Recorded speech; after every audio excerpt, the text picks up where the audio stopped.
Bugün endi bir jagı öz erkimmen özüm jürögüm tartıp berip otur.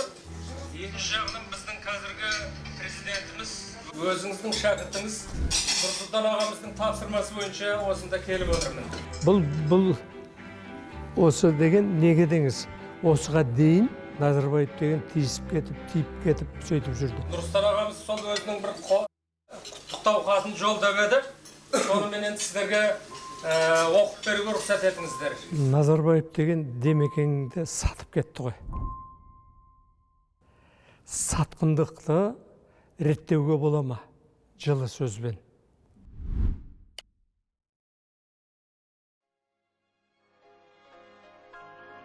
«6 февраля 1986 года. Первый день работы 16-го съезда Коммунистической партии Казахстана».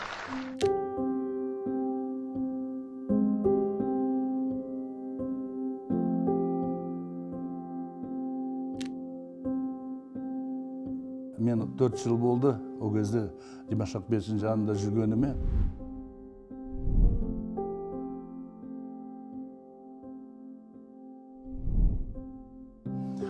Мен де басқалары да ешкім ойламады.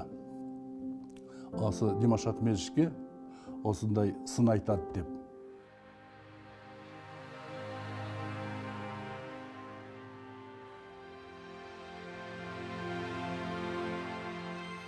Критиканы айтқан адамдар өте Димаш Ахметовке жақын, жанында бірге жүрген. Сол адамдар білдіртпеді съезге шейін. Бір қарсылық сөз айтқан жоқ алдында.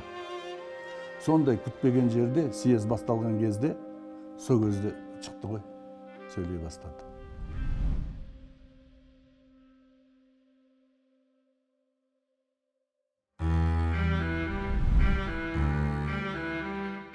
Делегаты говорили о реальном состоянии дел в республике и причинах, сдерживающих ее развитие. И мы считаем, что та вот оценка и неудовлетворенность достигнутым, она реально отражает наше положение.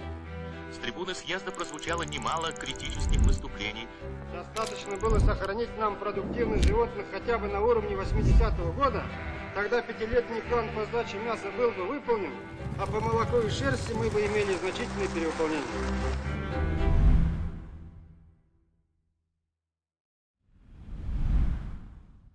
Он 16-шы съез сіз қайда болдыңыз? Мен сол съезде делегат болып тұра залдың қай ортасында қарап осының бәрінен көп оғым.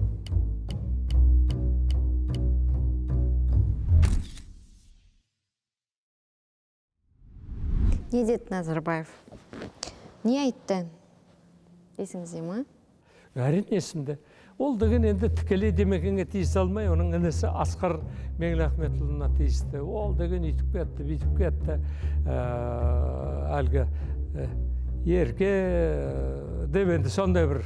Енді бір. Развитие страны предоставляется председателю Совета министров Казахской ССР Нурсултану Абишевичу Назарбаеву.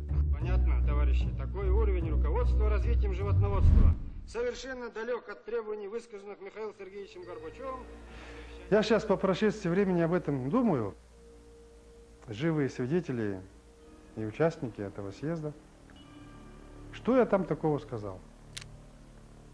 Я сказал о недостатках нашей экономики. Я сказал о приписках, о злоупотреблениях. И говорил, что надо делать для того, чтобы исправить это положение.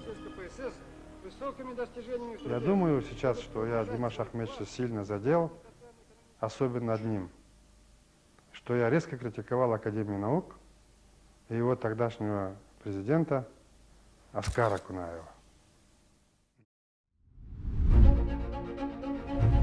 Руководство Академии во главе с ее президентом товарищем Кунаевым ведет дела инертно, без должной инициативы. Сегодня на съезде надо прямо сказать о том, что Академия наук Республики оказалась у нас организацией некритикуемой. Там создана обстановка угодничества, подхалимства. Видимо, поэтому президент Академии наук не является не только на заседание Совмина, но на балансовые комиссии. Таким образом, он самоустраняется от своих обязанностей. Димаш Ахметович, я думаю, что нам пора призвать к порядку Академию наук.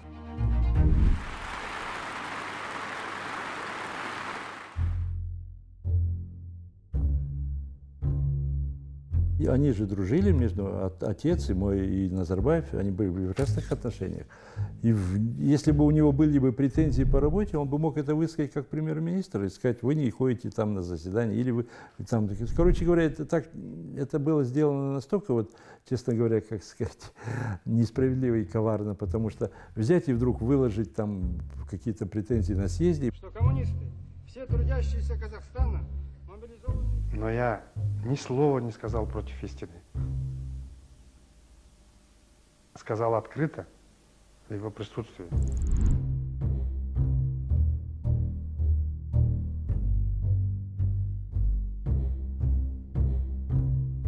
Ну, он, конечно, отец, ну, и Димаш Ахметович, и отец, они это понимали, тяжело это переносили, потому что это все было несправедливая критика, это была политическая борьба.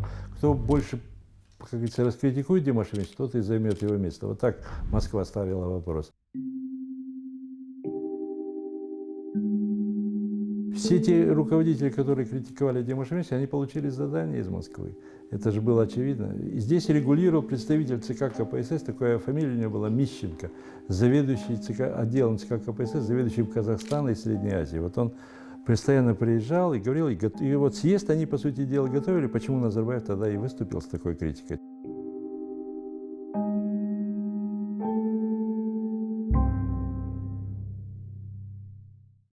В тот момент, насколько я опять же помню, я читал Камалиденова какое-то интервью, да, он говорил о том, что они были в Москве все вместе. И да, им поставили такую задачу, но, естественно, он не говорит о том, что там кто-то...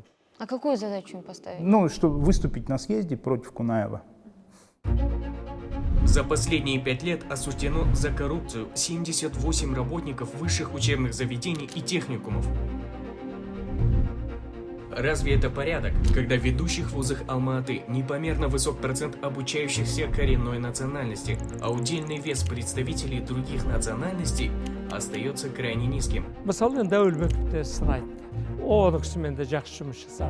На ответственные посты нередко назначали по признакам личной преданности, родства, землячества.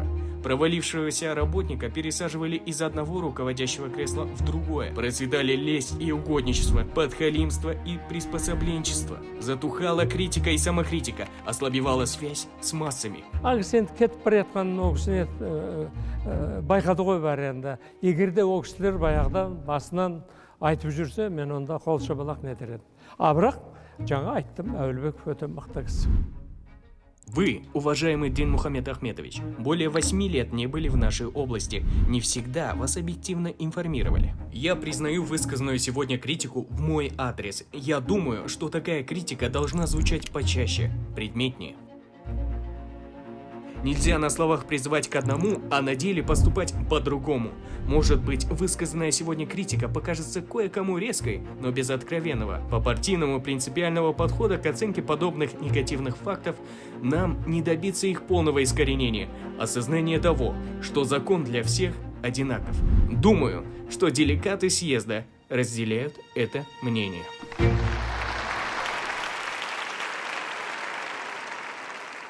У Назарбаев, выступление Назарбаева, ну как сказать, его там часто попрекают, да, сторонники Кунаева, но на самом деле, мне кажется, он попытался уйти как раз от персонифицированной атаки на Кунаева, он на такой компромисс пошел, что я буду ругать его брата. Ну, в итоге, конечно, это все равно, да, была атакой на самого Кунаева, но вот он как бы таким образом, он даже потом в одной из книг говорит, лично Кунаева я не трогал. Әйтеуір бір себеп, бір тақырып табу ғой. Оның да жүрегі батылы жетпеді демекенге тікелей дейсіз. Оны адам еткен демекен. Выступил председатель Совета министров Казахской ССР Нурсултан Абишевич Назарбаев. Укрепление организованности и порядка. Сіздерден сын сұрады ма? Әрине. Барлығына келіп, Айдақта, айт деп. Бұл деген сұрап. не берем деді, сын айтсаң не берем деген. Не үшін? Жоқ, ондай бір бүгінгідей әлгі пәлімбе миллион берсен, әкім жасайым деген ондай әңгіме жоқ. Не үшін онда сын айту керек? Онда келешегің болады деген сөз. Келешегің болады деген сөз. Өйткені орталықтан түскен сұраныс, иә? Енді мені нетеді, демек мен оң көзімен қарайды маған Мәскеу, егерде мен Қонаевты сыйласам, мен деген ондайға бармадым. Басқа проблемаларды айттым, мен демекең жамандауға бармадым. В тот момент для Назарбаева на кону стояло: все, ты выбываешь из политики. Если ты отказываешься подчиниться в той ситуации, да, ты не показываешь лояльность новому руководству СССР, ты выбываешь из политики, все, до свидания. Да, ты уходишь вместе с Кунаевым, ты показываешь себя, соответственно, ты кунаевцем показываешь себя, и ты вместе с Кунаевым, значит, на свалку истории уходишь. Да?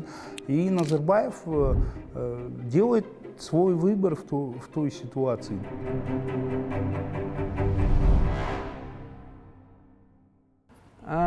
Ну да. Ну что им оставалось делать? Партия сказала надо, а они ответили есть. Если бы они этого не сделали, они бы сами впали в немилость. Это же система мафии. Если ты не верен боссу, то тебе нет места в качестве наместника этого босса.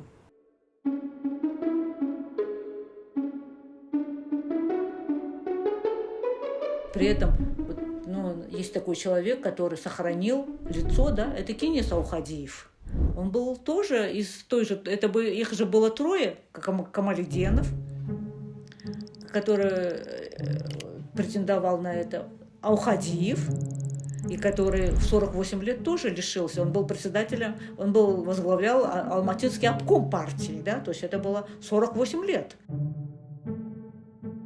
Ну, я сказал, что я поддерживаю линию Политбюро ЦК, но я против Кунаева выступать не буду. Потому что я считал, это не тот человек, против которого я должен выступать. Он сам собирался заявление написать об уходе. Говорил об этом Горбачеву. Ему сказали поработать. А зачем вот так вот закулисными делами его, значит, охаивать и другим путем идти на это, организовывать выступления против него. Дорогие товарищи, избиратели Алматинского Ленинского избирательного округа оказали мне высокое доверие. Вновь выдвинули кандидатом в депутаты высшего органа государственной власти нашей страны. И это доверие я рассматриваю как высокий аванс на будущее, как прямую обязанность и впредь добросовестно и честно служить великому делу Ленинской партии и советского народа.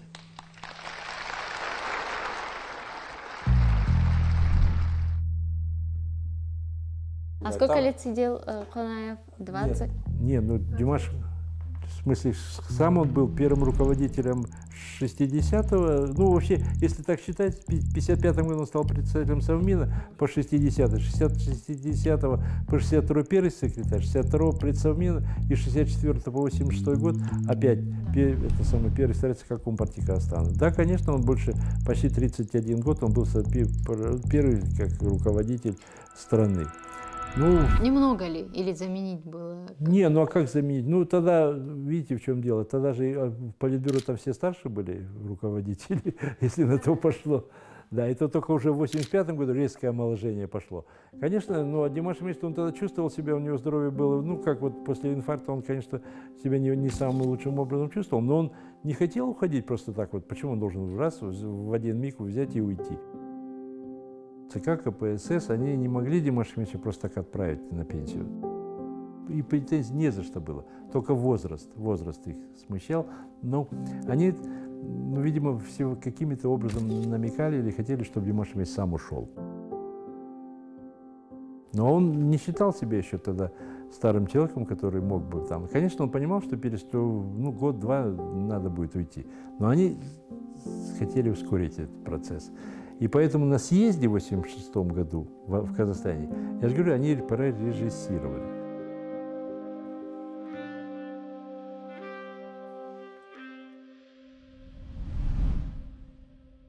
Мы можем закрыть глаза и сказать, окей, это Советский Союз, там не было как бы власти такой, мы были республика, да, и сидеть 30 лет это типа было вполне окей. Можем ли мы так говорить? Или все-таки после 20-15 лет, не знаю, у Димаша Ахмедовича появилась в любом случае, как у другого человека, кто сидит долго у власти, вот эта вот отдаленность, понимаете, да, о чем? Вы чувствовали это при изучении его жизни? Я считаю, что 30 лет сидеть ненормально. Это зависит от ваших убеждений. Мнения могут быть разными. И всегда, конечно, можно найти какие-то оправдания, но в любом случае это очень долгий срок. Жизнь целого поколения. И нам с вами это хорошо известно, потому что мы родились и выросли при Назарбаеве. И мы видели, к чему вот совсем недавно привело то, что человек так долго сидел у власти. Конечно, Кунаев сам признавал впоследствии, что когда человек долго сидит у власти, у него притупляются все инстинкты, притупляются чувство реальности. А почему он не уходил? И человек себя начинает окружать лояльными людьми. Он ведь сам об этом говорил. Почему он сидел? Да, обижался, когда убирали. Понимаете, тогда так было принято, все сидели. Вспомните Политбюро Брежневское, это были все глубокие старики, там на эту тему куча анекдотов есть. Любой, кто жил в то время, он относился к тогдашним руководителям страны, мне кажется, с изрядной долей скепсиса. Вся страна шутила над этими людьми, там придумывала постоянно какие-то анекдоты. Поэтому, разумеется, это все выглядело очень странно и было ненормально. И когда Горбачев пришел к власти, он понимал, что нужно срочно обновлять страну, срочно обновлять систему, но делая это, он, в общем-то, несколько заигрался. Он открывает новую главу. Единственное, что я хотел сказать, там не совсем его Горбачев убирал, конечно, потому что этот план был задуман еще с приходом Андропова. В то время Андропов как раз поручил Горбачеву, Лигачеву начать чистку, и вот начался процесс в Узбекистане, Рашидовщина. Шараф Рашидов стал первой жертвой, и уже стали подбираться в то время к Кунаеву.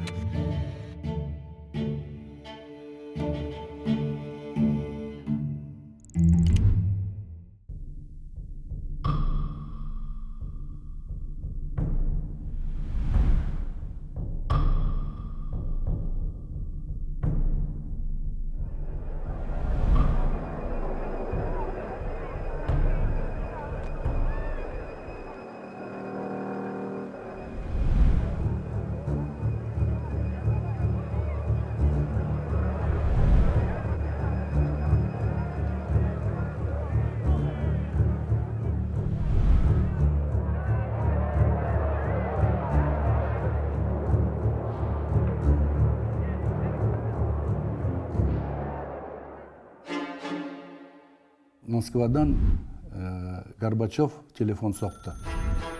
Ол кісіде генеральный секретарь ғой. Телефонды мен көтердім. Приемный звондады алды менен. Соң Димаш Ахмедовичті шақырдым. Ол кісі келді. Соң Горбачевпен қосылды. Сонда Горбачев Димаш Ахмедовичке айтты. Вот события, то, что происходит на площади, все следы ведут к вам, деп орысша айтты. И мы с вами жестко поступим, деді. Димаш Ахмедович үлгермеді де айтуға. Қалай, менің қатынасым жоқ деп айтып үлгергенше, ана кісі телефонды тастай салды. Содан Димаш Ахмедович кішкене ауырып қалды. Ауырып қалды, қорықты деп айтайын. Горбачев, он сначала тут же вечером позвонил Димашу Ахмедовичу и сказал, если это вы, я вас в порошок сотру, если вы организовали этих людей. Зачем Димашу Ахмедовичу это было организовывать? Он в начале, 5 декабря, он подал заявление об уходе на пенсию в Политбюро. Вот. И они тут же это приняли решение, и потом вот до 16 ноября решали, кто будет первым секретарем ЦК. Они бы решили бы сами бы, он Назарбаев тогда сразу. А тогда Горбачев говорил, Назарбаев еще не дорос. Он был уверен, что Назарбаев еще не подошел к этому. Или, может, они, наоборот, хотели, чтобы был со стороны русский человек, как когда-то назначали русских. Но чтобы республика была привязана к центру и никоим образом там никаких... Хотя в Казахстане впервые это было проявление недовольства решением центра.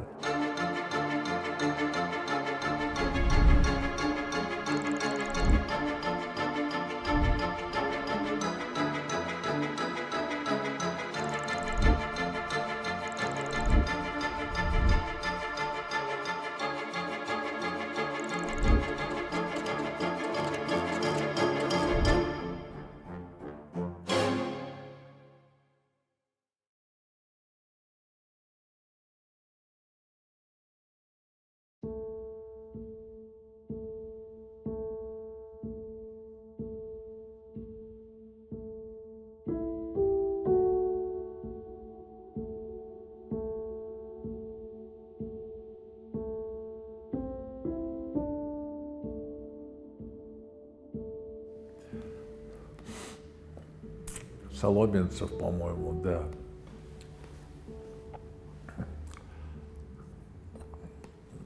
Говорил о том, что Димаш Ахметович уходит на пенсию и так далее. Вместо него будет Колбин Геннадий Васильевич. Неизвестный нам человек. Ну и, естественно, тогда начались эти события, студенты возмутились, почему не посоветовались с казахстанцами. Этого человека мы не знаем, надо было все-таки казахстанца кого-то, которого мы знаем, выдвинуть. И начались эти события. Кунаев хотел выступить. Сказали, не надо, Димаш Ахметович, мы сами справимся.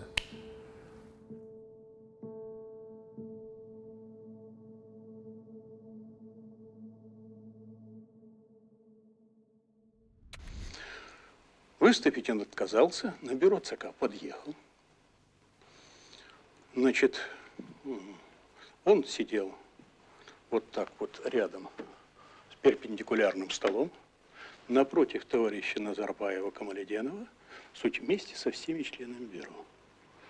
И когда он зашел в кабинет, первое, что он произнес, что он сказал, это ваша Назарбаева и Камаледенова проделки. Это вы заварили все. Отказался он выступить перед членами бюро, и мы тогда условились, что выступят с трибуны все члены бюро казахской национальности. Что и было сделано. Я собрался сразу и поехал в ЦК с намерением выступить перед молодежью. Пришел, зашел в кабинет Колбина, там некоторые члены бюро ЦК были, решали вопрос, как делать, какие меры принять, что надо объяснить молодежи. И никаких указаний, советов, предложений о моем выступлении речь не шла. После этого был объявлен небольшой перерыв, переговоры пошли с Москвой.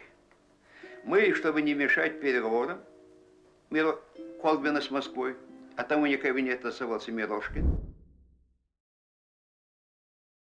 Мы вышли из кабинета, и через 10-15 минут нас обратно собрали, и Колбин, обращаясь, мне сказал, мы сами примем надлежащие меры, отдыхайте, Димаш Ахметович. Он говорил, я сдал государство в нормальном виде, в нормальном состоянии.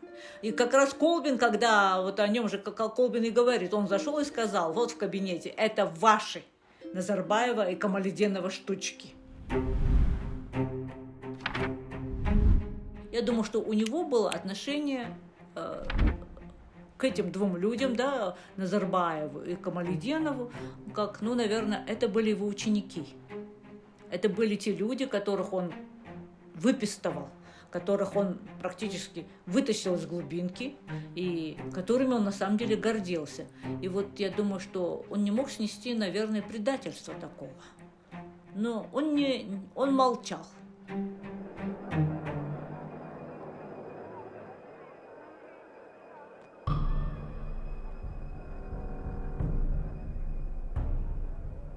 Я помню, что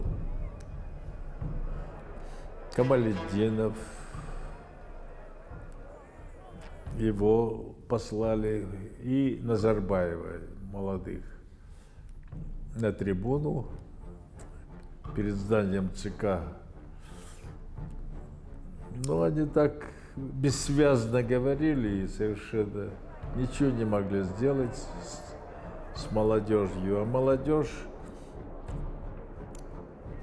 требовала, чтобы или Кунаев, или Сулейменов выступил. А меня не пускали на трибуну, и все. Хотя я был в здании ЦК, говорю, давайте, не надо, мы сами справимся. Ну вот они справились. Потом пришлось им стрелять по народу этому.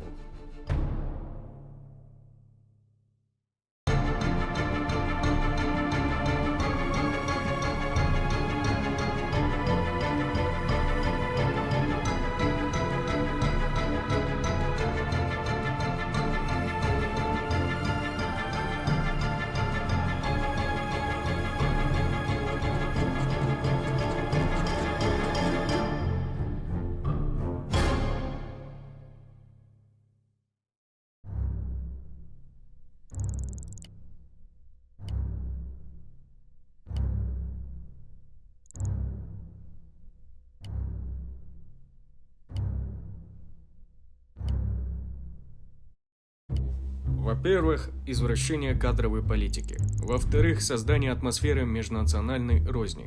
По первому моменту, сейчас муссируются разговоры о том, что существовали привилегии кадрам коренной национальности, что в результате казахов оказалось много в руководстве и мало на рабочих местах.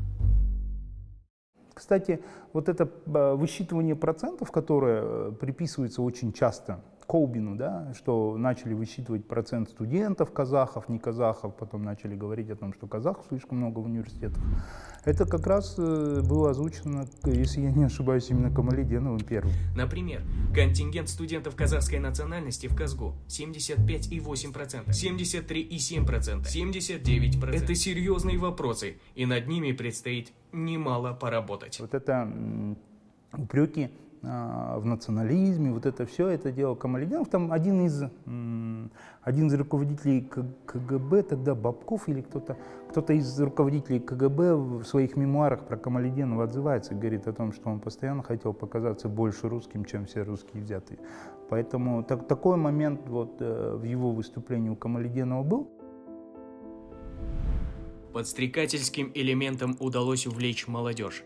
Она представляла собой махрово-националистическую, обезумевшую от принятия наркотиков и алкоголя массу. Военной силы не применялось. Ол кісі деген енді ана мәскеуліктерге қосылып, таза сол кісілердің айдағына қосылып кетті. Ол кісі деген бұл факты. Ол менің жек көріп, ол кісі басқа жақ, ол кісінің бір батыстық демеген оңысы жоқ. Сол себептен жаным Камалетдиновтың орны мына жерде ол кісі деген енді дұрыс жасамады. Оны кім де болса айтады. Ана құжаттарды қарап, нені көріп көріңіз, енді оны артынан бір енді жақтырмай, бір бөтенсіп Камалетдинов жамандап отырған мен жоқпын. Ол кісі кішкене ұлтшыл, қазақтың ұлтшылдығы деген сол кісіден шықты ғой. Ана бір топ әлгі өнер қайраткерлерінің несін соғыстың қоласымен жиналған дүние ғой. Мен ішкі аппараттың жұмысында білем, әлгі бәрі қойып, бір топ ұлтшылдар, әлгі бұзақлар деп. Сол себептен бұл мәселеде енді не жоқ.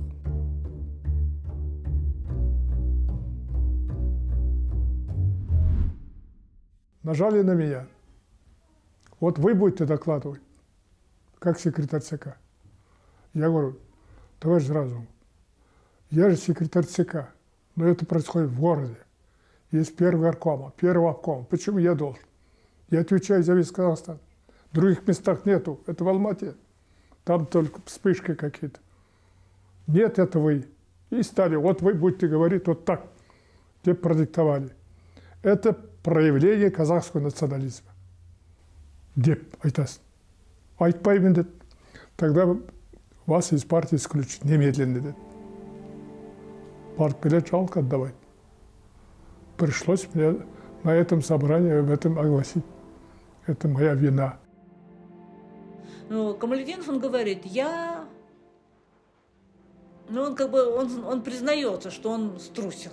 И он во время декабрьских, да, когда событий, когда он обвинил весь, ну, как бы, молодежь в национализме, я его спрашиваю, ну, а именно он же читал доклад этот самый о национализме.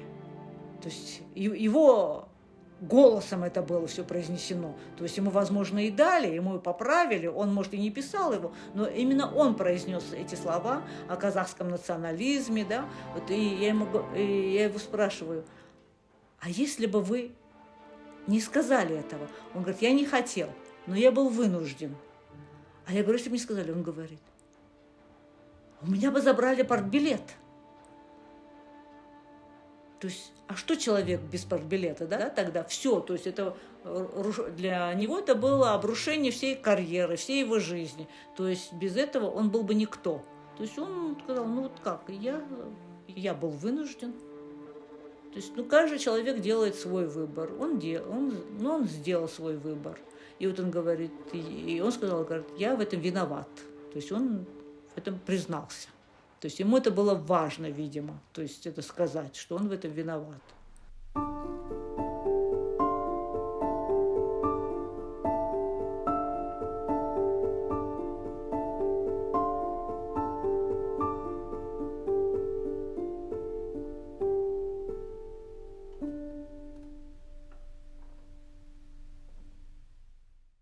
Чтобы понимать контекст этих событий, нужно иметь в виду первое – это гром среди ясного неба, который произошел в сознании советских граждан, потому что впервые за всю историю советских СМИ, начиная, наверное, со Сталина, было заявлено об общественных беспорядках. В центральном органе печати Советского Союза, газете «Правда». Я прекрасно помню, у меня даже перед глазами сейчас вот эта маленькая такая заметка, буквально в несколько строк о том, что в Алма-Ате произошли беспорядки, произошло массовое хулиганство, пришлось, соответственно, мобилизовать органы правопорядка на подавление этих беспорядков. Это был эффект бомбы. Люди просто не верили своим глазам, что такое может просочиться в печать, что такое вообще может произойти.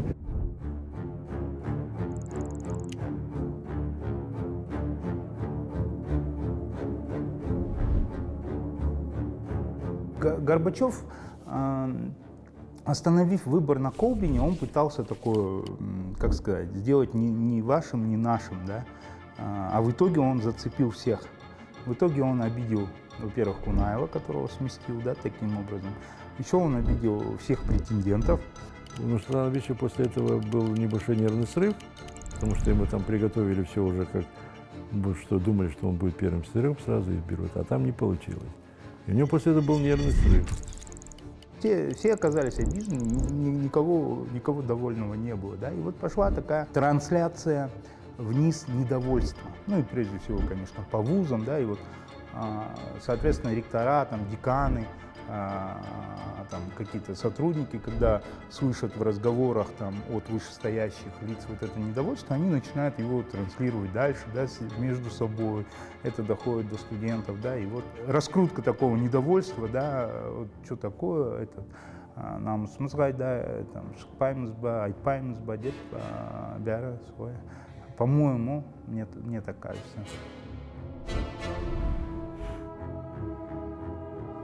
Ну вот если сказать, что это было, значит так, были беспорядки, было хулиганство, жгли машины, били людей, все было.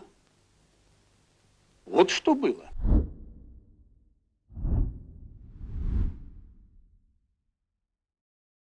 Теперь хотим мы сказать, национализм или не национализм.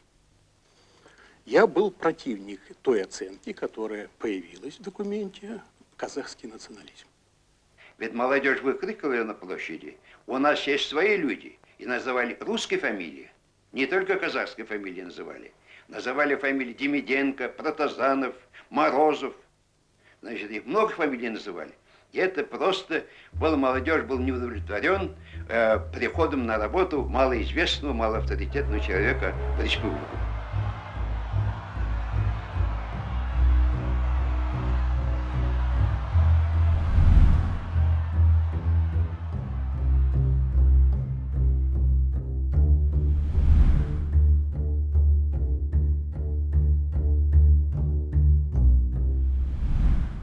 Расскажите этот момент. Я просто знаю, наверное, молодежь не знает, Не, как ну, это произошло, как он ушел на пенсию. Ну, на пенсию это же он прошел, он просто был. Он поехал в Москву, сдал этот. Вот как раз почему он поехал в Москву? Потому что на тяжелой операции находилась Зухра Шариповна супруга. Он ее забирал из Москвы, и все, вместе будем дома.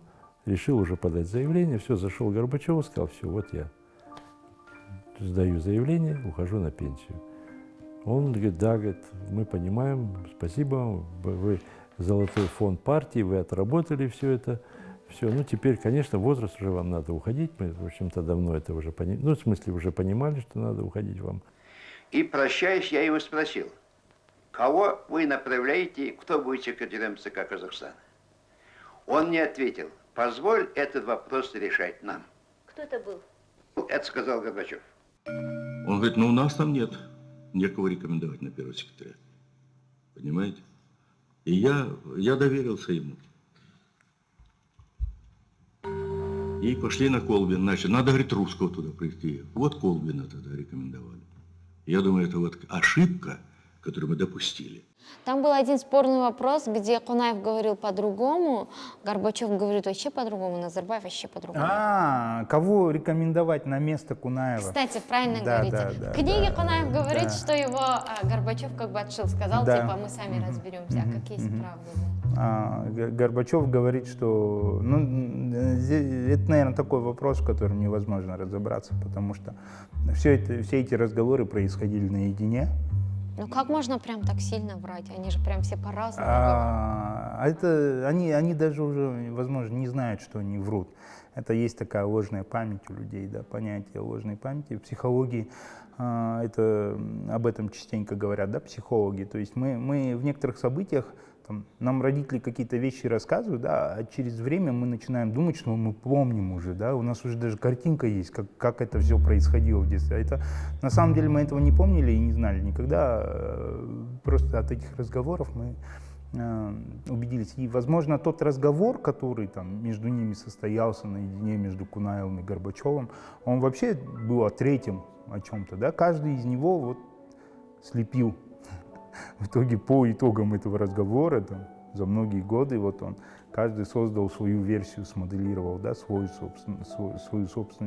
собственный вариант этого разговора. Да. И потом вот по поводу того, что, вот, например, Горбачев, я же к Горбачеву несколько раз обращался, не то что несколько раз, я многократно и через многих своих знакомых лично писала в фонд, ему самому письма, да, по поводу декабрьских событий дать интервью. И ни разу не получила ответа «да» либо «нет». Ну, бригадиру жму руку, остальным желаю всего хорошего. И единственное интервью, когда по поводу декабрьских, он дал узбекскому режиссеру, и я это использовала потом в фильме, и он дал его только после смерти Кунаева. Ну, то есть, вот, понимаете, после смерти можно что угодно говорить.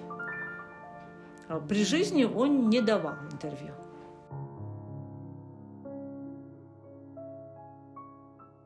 По вашим ощущениям, кто прав? Кто правдивее звучал? Понимаете, у каждого своя правда, и все не договаривают. Все не договаривают. Правда где-то у каждого своя. И каждый по-своему прав. Каждый по-своему прав. Но они все не договаривают до конца. Каждый в свою пользу, я думаю, так.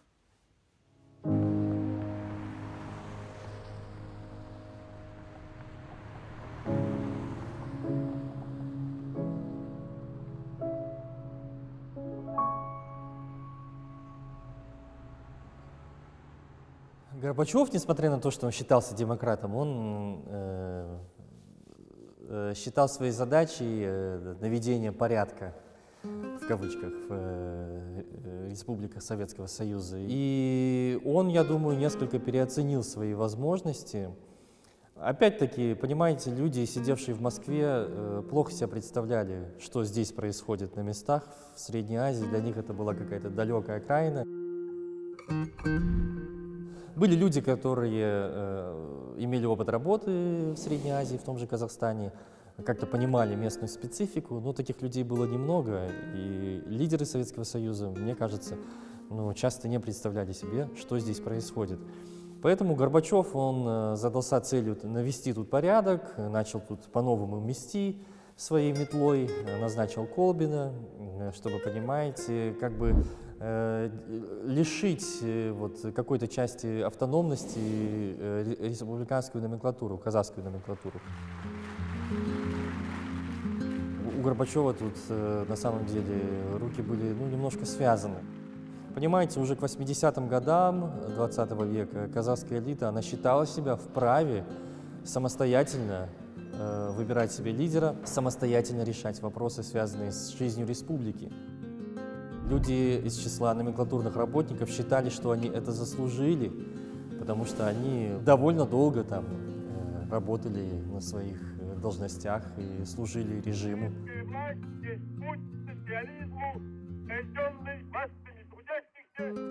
Молодежь тоже считала, что она заслуживает собственного лидера, понимаете? Потому что прошло уже очень много времени, там, со времен Сталинского Советского Союза, когда Москва могла единолично решать какие-то вопросы. Все-таки уже появилось какое-то национальное самосознание, понимаете? Вперед, товарищи! Вперед, вперед, коммунисты!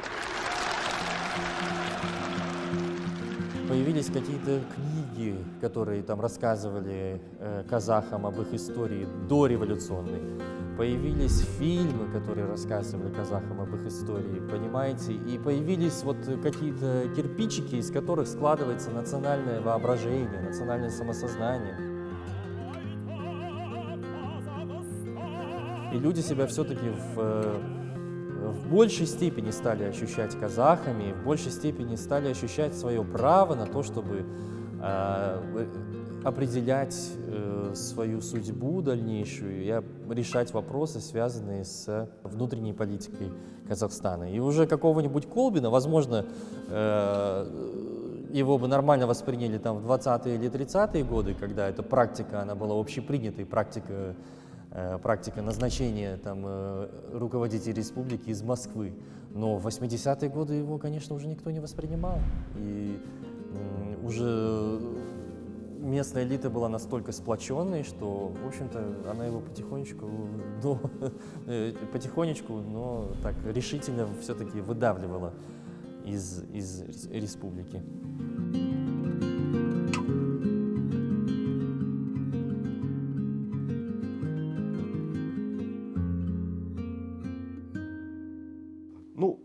Я думаю, что он, конечно, при нем русификация произошла городского населения. Это и при нем было. То есть, насколько он был способен оказать на это влияние, скорее всего, нет. Это была часть советской политики единой. То есть остановить русификацию? Ведь вопрос в том, одна школа.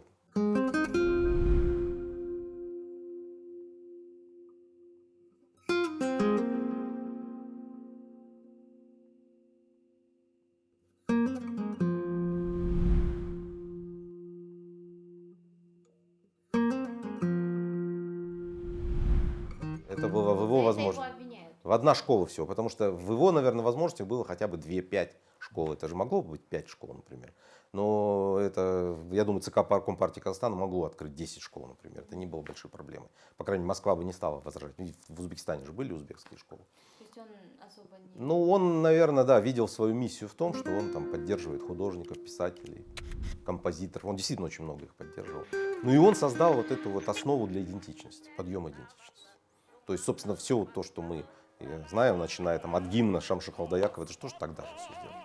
То есть тогда было время, когда огромное количество творческих людей могли творить, могли создавать что-то. Сейчас, к сожалению, такого времени нет. Это нет. Продукта уступает эпохе Кунаева. То есть по количеству той продукции, которая тогда была выпущена, сейчас, конечно, не сопоставимо. Но оснований на то, что аргумента, такого хорошего аргумента на то, что обвиняют про школу Кунаева, нет, вы не видите. Ну, нет, ну он просто не стал, я думаю... Он сам отвечает это, ему же это говорят, он говорит, спроса не было. Ну, спроса не было, спрос же он создается, это же отговорка, честно говоря. Он просто оправдывался таким образом.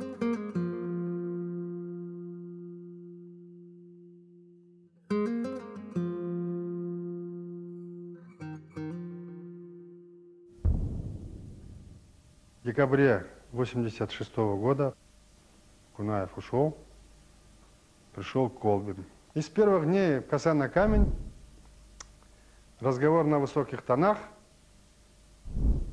однажды очень на высоких, грубый разговор был, потому что он допустил окрик на время заседания Совета Министров, когда присутствовал один из работников ЦК КПСС. После заседания я его пригласил, сказал, если еще раз ты крикнешь, я тебя выгоню из кабинета, потому что ваш кабинет там, ЦК, это Совмин. Это уже крайний случай был, очень так не разговаривать с первым секретарем ЦК. Вот эти его пассажи, что он через 3 месяца заговорит на казахском языке, я говорю, ну, Геннадий Васильевич, зачем вам это надо?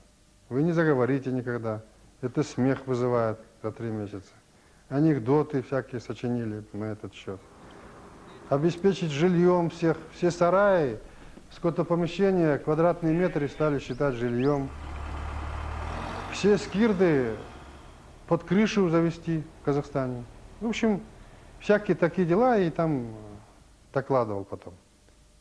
В 1988 году уже не работал фактически, в 1989 полгода не работал уже так. Все пришлось мне делать. Прошло и это время. Тот же Колбин, которого там у нас принято ругать, действительно серьезно занялся национальными вопросами, то есть в том числе и вопросами там, статуса казахского языка в республике.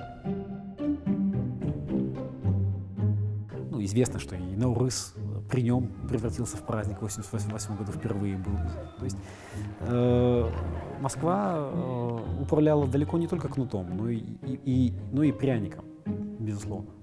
Ну, никто не ожидал, что атака на Кунаева закончится национальными выступлениями.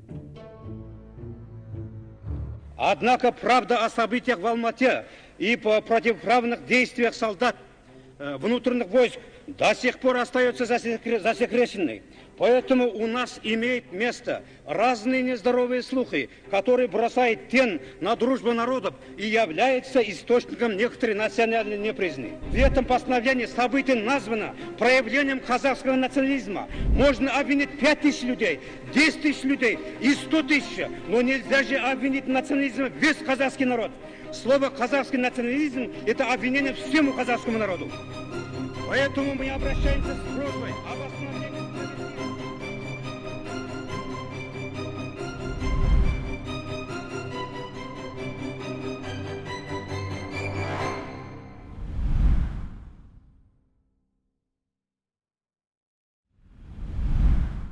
Кунаевқа нақты қандай айыптар тағылды?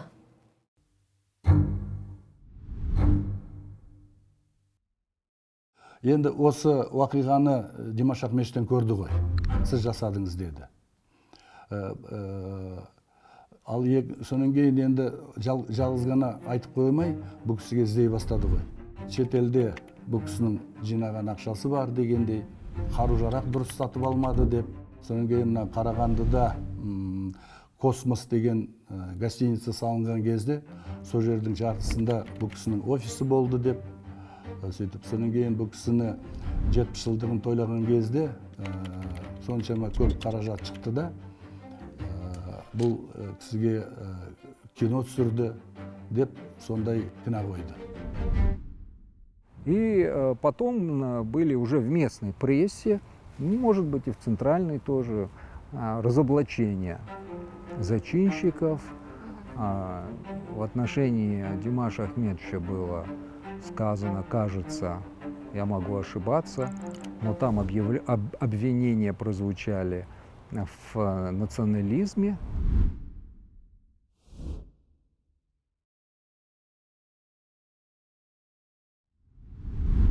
В том, что он допустил это, в том, что проводятся меры коррекционного характера, с тем, чтобы больше таких проявлений не допускать.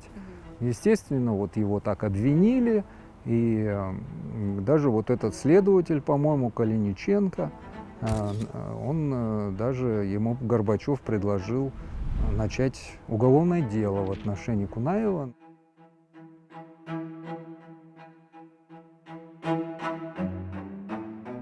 У меня были намерения его арестовать. Но дело в том, что я где-то понимал в душе, что если я пойду на его арест, он до суда не доживет. А если он до суда не доживет, умрет на стадии предварительного расследования, то о Щелокове еще полуразговоры, а он всегда останется национальным героем, потому что он таким и был в жизни своей страны.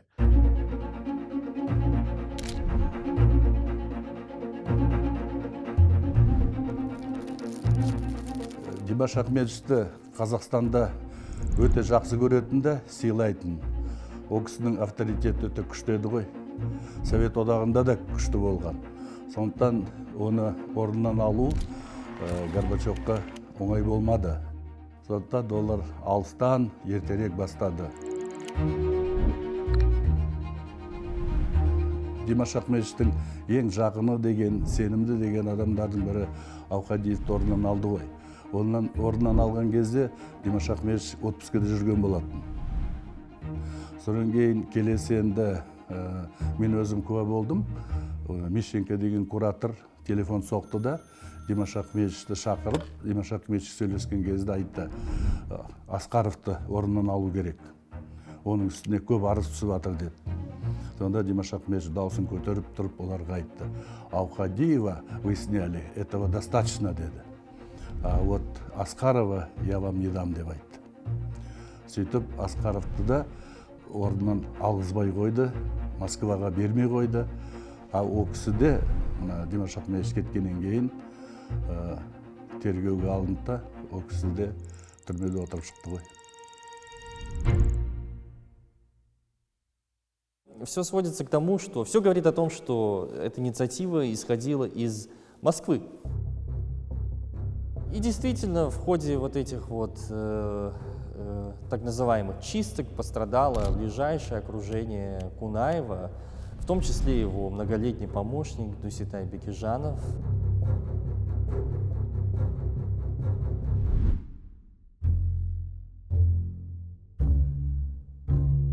Ол кісі Димаш Ахметовичтің көмекшісі болды. 20 жылдан артық көмекші болды. Ол кісі де көп мәселені шеше алатын. Оны енді ең Димаш Ахметовичке жақын адамның бірі болғаннан кейін Бекежановты орнынан алайын деп аламады Димаш Ахметович бар кезде. Үстіне арыз түсірді, бірақ Димаш Ахметович оны босатпады, орнынан тимеді. Димаш Ахметович кеткеннен кейін Бекежановқа іс қозғады да, оны қамады деп айтайыншы. Бекежанов өзінің қызмет жағдайын пайдаланып, әртүрлі қиянатшыл әрекеттерге бар Қазақ СССР прокурорына қысым жасап, қылмысты істерін тоқтатуды талап еткен. Обвиняли его в фактах, которые по нынешним меркам ну, просто смешны, наверное, что он там, воспользовавшись служебным положением, каким-то образом что-то там куда-то выделил кому-то то ли служебную машину, то ли еще что-то. Сейчас я не помню деталей, к сожалению, но, в общем-то, даже по тогдашним меркам, в общем, эти факты, они, было очевидно, что притянуты за уши. В нарушении правил торговли, минуя магазин, приобрел импортную мебель с югославской выставки. Через управляющего Статинина добился выделения для сына второй трехкомнатной квартиры. Статинин партия қатарынан шығарылды. Бекежанов өзіне жақпайтын қызметкерлердің үстінен жалған арыздар жазуды талап еткен. Ведь эти Статинин и Бекежанов пробрались к власти не только в результате личных усилий, но с помощью конкретных лиц.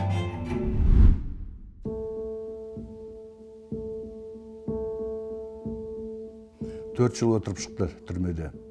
Бірақ Бекежанов түрмеден шыққаннан кейін келген кезде Димаш Ахметович, Бекежанов үшеуміз отырып әңгімелескен кезде, әңгіме біткеннен кейін маған Бекежанов айтты: мені деді, Москвадан келген тергеушілер жан жақтан сұрақ қойды деді, сұрақ қояды дейді.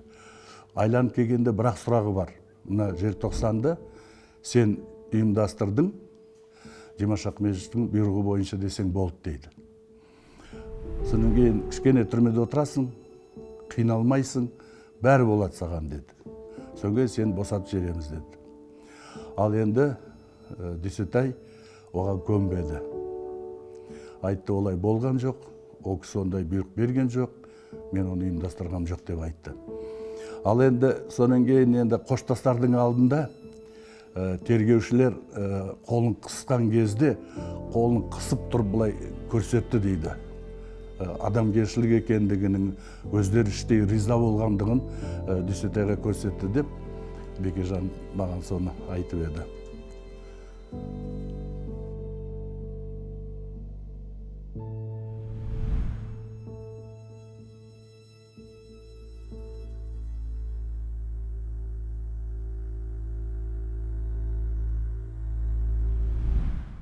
Просто было понятно, что нужно было найти козлов отпущения, нужно было найти крайних в Кунаевском окружении, поэтому вот нашли там Бекежанова, что-то там установили, возможно, там собрали какие-то показания, еще непонятно вообще, как эти показания собирались. Искали тогда организаторов, и мне сказали, что там есть список во главе с Кунаевым, 6 человек, вот один из них, моя фамилия была там.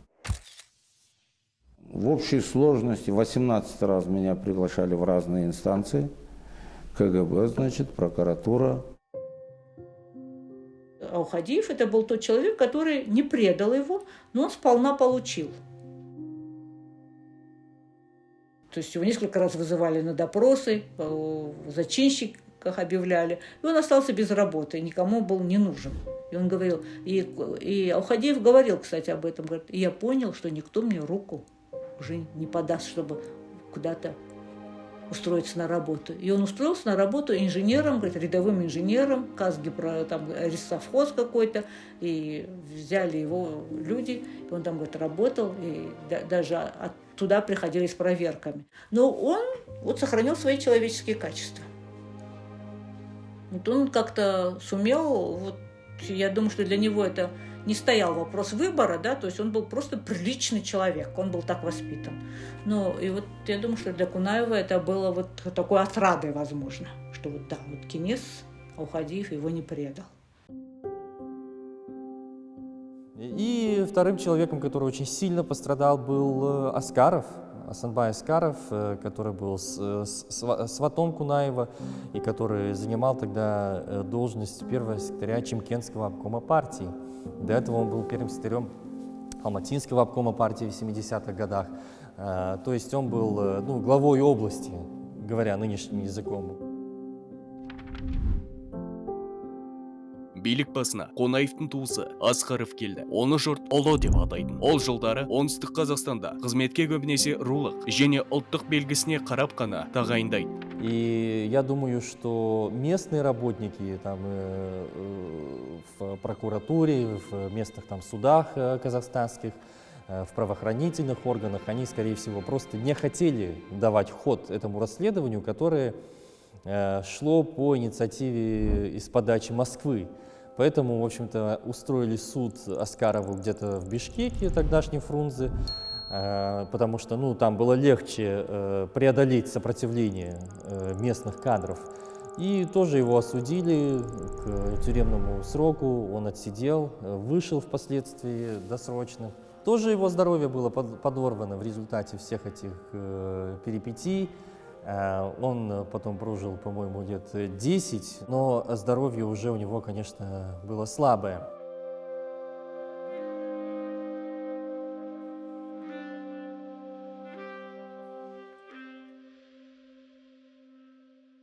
Почему именно этих людей? Ну, опять-таки, нужно понимать какую-то механику вот этого следственного процесса. Скорее всего, просто получилось там собрать какую-то информацию на этих людей. Опять-таки, не факт, что эта информация соответствовала истине, но в любом случае, возможно, на кого-то надавили там из числа работников, там кто-то что-то написал, дал какие-то показания. Понимаете, нужно же было следствию что-то собрать, нужны же какие-то факты для того, чтобы вынести обвинительный приговор. И, возможно, именно вот эти два случая, они как бы, именно в этих двух случаях получилось дать ход вот этим каким-то следственным мероприятиям.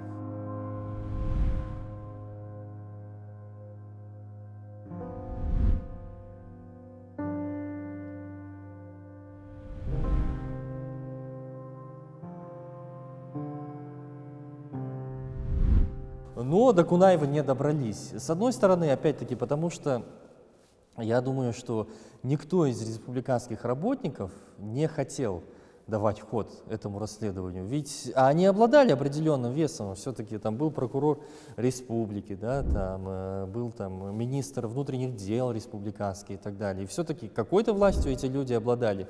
И приезжает тот же Калиниченко из Москвы, он тут пытается проводить какие-то следственные мероприятия, там, устраивать допросы и так далее. А местные работники, ну, тихо, но сопротивляются этому, не дают ему, где-то саботируют это все и так далее. То есть всячески вставляют палки в колеса и используют там те небольшие рычаги, которые у них есть, для того, чтобы не дать тому же Калиниченко развернуть это дело там, в полном объеме, понимаете?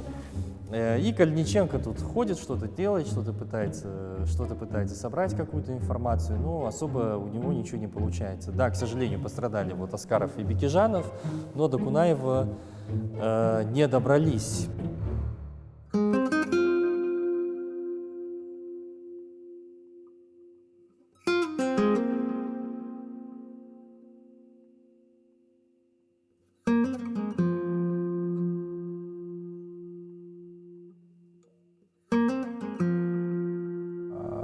Там вот этот следователь, воспоминания этого следователя, как его там фамилия, Колесников? Калиниченко. Он же говорит, что он попросил санкции там у Горбачева. Горбачев ему сказал, действуй, если считаешь нужно.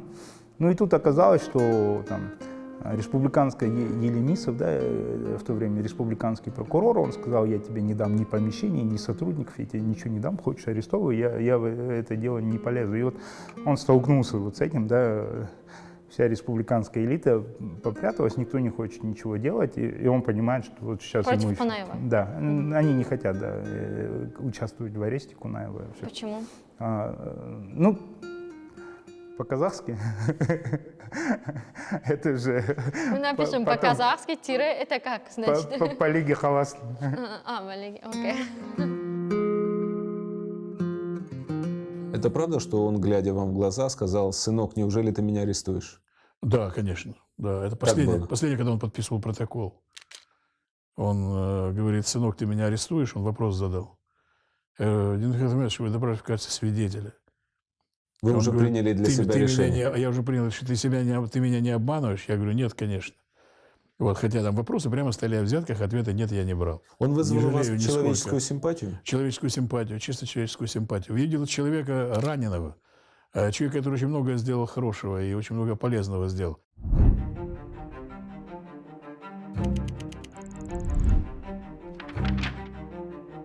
Демекеңді 16 тастағаннан кейін бұл деген халық деген мұны бір ұлттық намысына тигендей. Енді Демекең деген ұлттық бір нышанымызға айланды ғой. Соны ескермеді, КНБ жаңағы Мәскеудің ұйымдастырған кішкентай бір бөлігі халық толып кетіп, саяси лозунгтар көтеріп, ұрандар көтеріп, мынау деген асқынып кетті. Аналардың сценарийларынан шығып кетті, білдіңіз бе? Егер де сол Мәскеудің сценариймен жаңа шағын бір бұзақылық, ұлтшылдық менен бұл бітсе, бұл деген тура осыны жаңа қолға алып, тура террор жасамақ. Демекеңді қамауға алып, тағы біз сияқтыларды, шабақтарды да қоса түрмеге тығып, сонымен деген нағыз интернационализм сабағын өткізіп, бүтін Совет одағына бір өшерден осындай бір жойқын сабақ беру мақсат еді.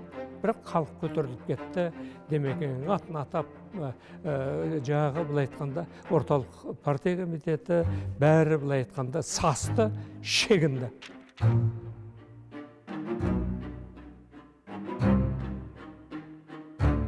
Они потом побоялись новых волнений, так скажем, и не стали развивать это дело. Вообще, в определенной степени, кстати, студенты действительно защитили Кунаева, потому что вот уже не стали его трогать. Вследствие этого побоялись вот новых каких-то вспышек.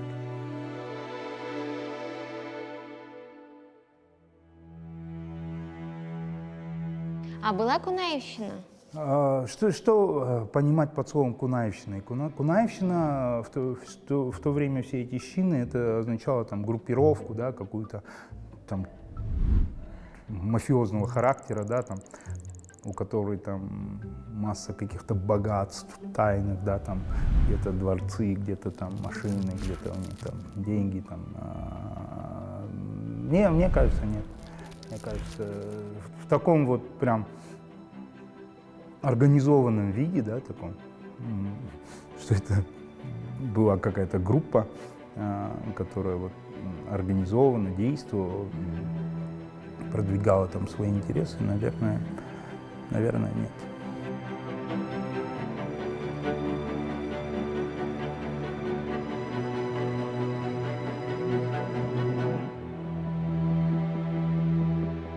Осының бәрін тексере бастаған кезде, мына Зухра Шариповна бар ғой, иә, 64-ші жылдан бастап осы күнге шейін жұмсалған мылтыққа, анөгені жасаған банкетке барлығының өздері төлеп, квитанцияларын сақтап отыр екен.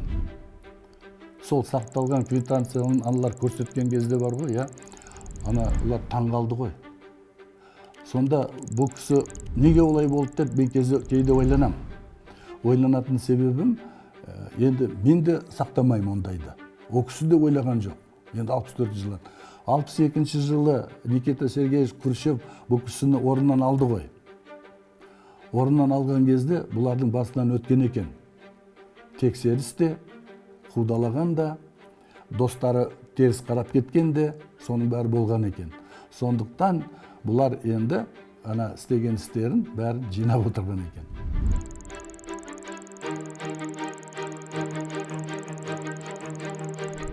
Ал енді мына гостиница туралы айтатын болсақ, о кезде Қарағандының бірінші хатшысы Коркин деген болған. Ол кейін Москваға көшіп кетті да, министр угольной промышленности болды. Сол кезде Димаш Ахметович хат жазып жіберді Коркинға. Осылай, гостиницада менің офисім бар деп, маған бәле жауып жатыр деп еді. Коркин хат жазып жіберді.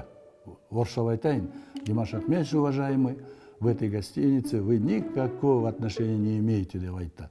Министр угольной промышленности Коркин деген қағаз берді. Сонан кейін тағы да кассада бар, шетелде дегенге қарағанда Димаш Ахметович академик болды ғой. О кезде академиктарға не төлейтін? Стипендия деп айтайыншы. 230 ба сондай мың төлейтін рубль. А Димаш Ахметович оны алмай, мына жақсы оқитын студенттерге беріп отырған екен.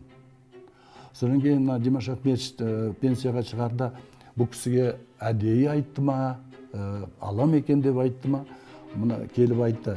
Сіздің қазір осы 30 жыл ма, қанша жыл өтті, 25 жыл ғой, сіз алмапсыз депті. Сондықтан соны сізге қазір қайтарады деп сұрайсыз ба деп айтты. Сонда Димаш Ахметович бүйтіп айтты. О кезде біздің семьямыз үлкен еді деді. Әке шешем бәрі бірге тұрушы еді деді. Сол кезде мен алмадым дейді. А қазір біз кемпір екеуміз қалдық, оның маған қажеті не деп өсіп жауап берді. Сөйтіп барлық жаңағы қойған сұрағына осындай жауап берді. Сондықтан Димаш Ахметовичке бұлай тиісіп, бірдеме айтайын десе, ондай ешқандай не болмады. Сұрақтардың бәрі өсіп кетіп қалды. Мен ойлаймын, бұл жауаптарына олар қанағаттанды ғой деп ойлаймын. Ну, то есть для него это были смехотворные поводы, то есть он их не воспринимал всерьез. То есть он, конечно, ждал, он предоставил все документы, насколько я помню, что он говорил, пожалуйста, ну, не было такого масштабного, то есть, я не знаю, может быть, какие-то мелкие грешки, наверное, за ними были. Может быть, я не знаю. То есть что-нибудь, может быть, он не так использовал, но это... В тот момент, по-моему, они все себе что-то, может быть, и позволяли, но это не было таким вот преступным деянием, как ему пытались инкриминировать. Поэтому, конечно, для него это было таким неприятным, скажем, эпизодом, но он был абсолютно уверен, что он чист.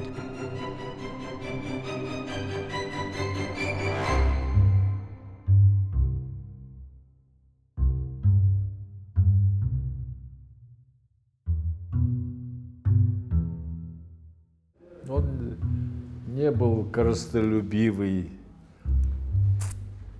никакие предметы не собирал, ну, какие-то зажигалки. Вот когда я куда-то ехал, я привозил ему зажигалку или там какую-то картинку или что-то, ракушку с моря, если... Вот это да. Другие взятки он не брал. Никто ему и не давал, потому что он знал, нельзя. Все-таки личное обогащение, наверное, его не интересовало. Я думаю, что он, конечно, любил власть, и он стремился к тому, чтобы обладать этой властью, но ему не нужно было там собирать какие-то, я не знаю, дома, пароходы, яхты и так далее, потому что, во-первых, он, будучи первым секретарем, он и так, в общем-то, мог распоряжаться более-менее государственной собственностью. Не то, что он там ее присваивал, а в том плане, что все-таки у него была вся полнота власти. Ему не нужно было обладать личной собственностью, понимаете?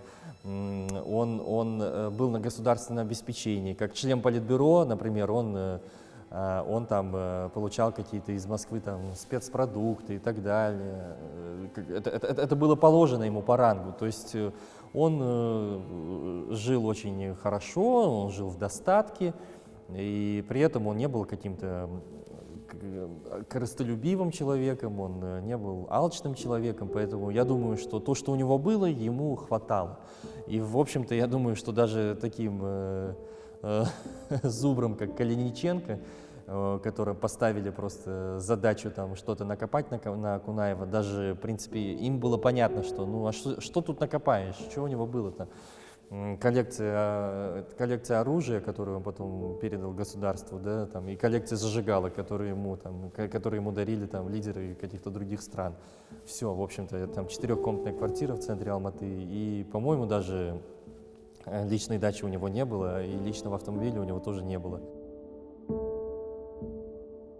Димаш Ахмедович, мы знаем, что вы пережили нелегкое время после декабря 1986 года, когда вы были практически изолированы. Скажите, кого бы из своих близких друзей вы бы могли особенно отметить, кто оказал вам поддержку? Ой, их там трудно перечислить, их очень много было. Он уже без власти. И вот эти люди все от него в сторону отошли и боялись рядом сидеть. Когда приходишь утром, он говорит, ну что, сегодня плохого в газетах про нас написали? Впервые в жизни у меня давление стало 140 на 100. Я потерял сознание, у меня никогда не было давления.